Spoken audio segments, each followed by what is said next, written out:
Bismillahirrahmanirrahim. Assalamualaikum warahmatullahi wabarakatuh. Alhamdulillahilladzi arsala rasulahu bilhuda wa dinil haq liyudhhirahu ala dini kullihi wa kafa billahi syahida. Asyhadu an la ilaha illallah wahdahu la syarikalah wa asyhadu anna Muhammadan abduhu wa rasuluh. Amma ba'du. Ma'asyiral muslimin rahimakumullah. Puji syukur marilah kita panjatkan kehadirat Allah Subhanahu wa taala atas segala nikmat yang telah diberikan kepada kita. Mulai dari nikmat iman, Islam, kesehatan, serta kesempatan. Sehingga kita bisa melakukan serangkaian ibadah pada bulan suci Ramadan yang sebentar lagi akan memasuki sepertiga akhir Ramadan. Tentunya dengan semangat untuk menggapai ridhonya. Salawat berbingkai salam semoga senantiasa tercurahkan kepada junjungan kita Nabi Muhammad sallallahu alaihi wasallam, Nabi akhir zaman, dan kita pertegas tidak ada nabi setelah beliau. Masyarul muslimin rahimakumullah.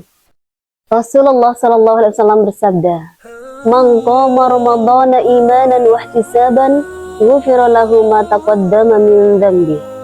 Artinya, barang siapa yang menghidupkan bulan suci Ramadan dengan penuh keimanan dan mengharap ampunan Allah, maka Allah akan mengampuni dosa-dosa di masa lalu.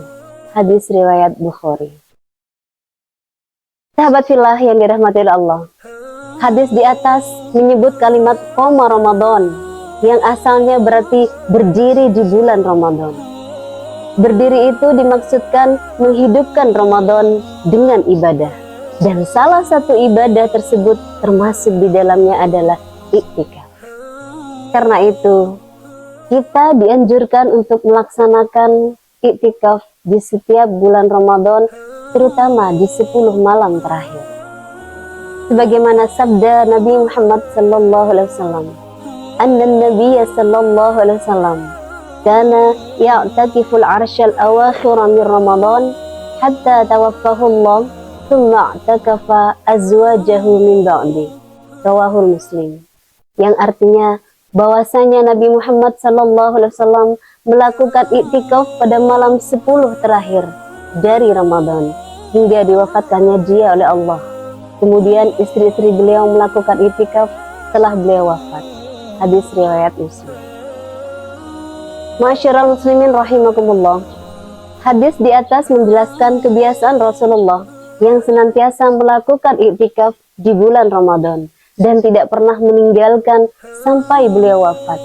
Kemudian istri-istri beliau menghidupkan iktikaf sepeninggal beliau.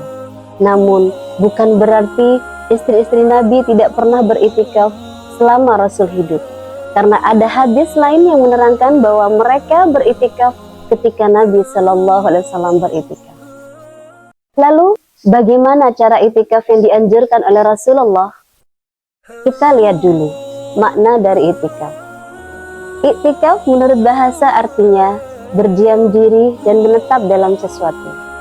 Sedangkan menurut istilah, iktikaf adalah berdiam diri di masjid jami yang biasa dipakai melakukan sholat berjamaah untuk melakukan amalan atau ibadah dengan niat mengharap ridha Allah Subhanahu wa taala.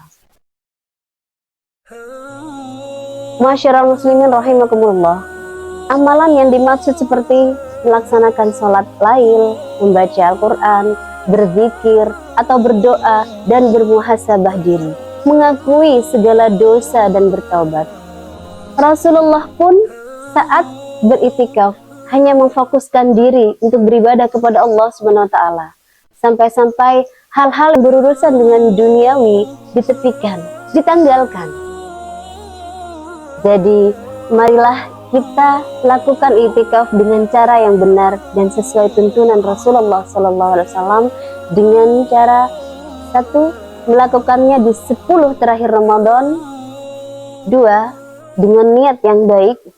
Yang ketiga, dilakukan di masjid-masjid jami yang ditunaikan sholat Jumat di dalamnya.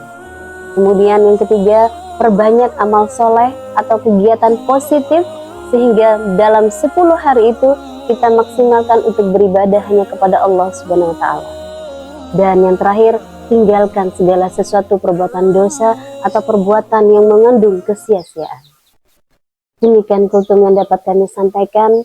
Jika ada yang benar, kebenaran itu datangnya dari Allah semata, dan segala kekurangan itu hanya milik kami pribadi. Akhirnya, semoga kita menjadi bagian dari hamba Allah yang beruntung, yang bisa menghidupkan malam-malam bulan Ramadan dengan iktikaf dan dengan ibadah yang sebaik-baiknya, dan menikmati indahnya beribadah kepada Allah semata. Al-birri man ittaqa. Assalamualaikum warahmatullahi wabarakatuh.